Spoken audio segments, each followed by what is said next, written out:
Jesus is going to rescue you. How do I know?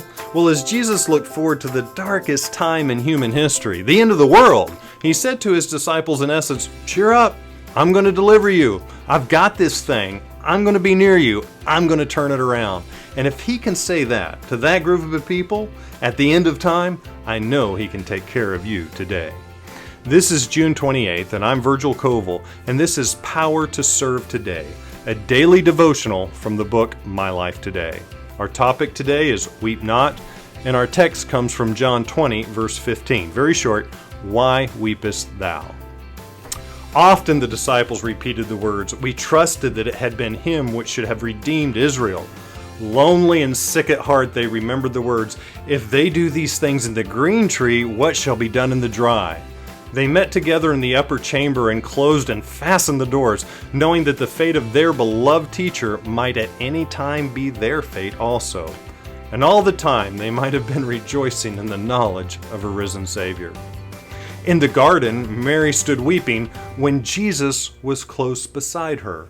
Her eyes were so blinded by tears that she did not discern him. And the hearts of the disciples were so full of grief that they did not believe the angel's message or the words of Christ himself. Wow, how many are still doing what these disciples did? How many echo Mary's despairing cry, they have taken away the Lord, and we know not where they have laid him? To how many might the Savior's words be spoken? Why weepest thou? Whom seekest thou? He is close beside them, but their tear-blinded eyes do not discern him. He speaks to them, but they do not understand. Oh, that the bowed head might be lifted, that the eyes might be opened and behold him, that the ears might listen to his voice. Go quickly and tell his disciples that he is risen.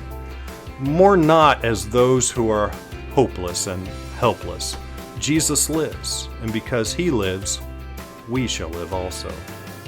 From grateful hearts, from lips touched by holy fire, let the glad song ring out.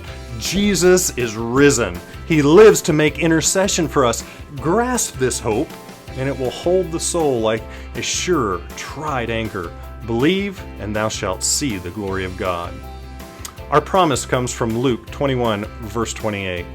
Now when these things begin to happen, look up and lift up your heads, because your redemption draws near.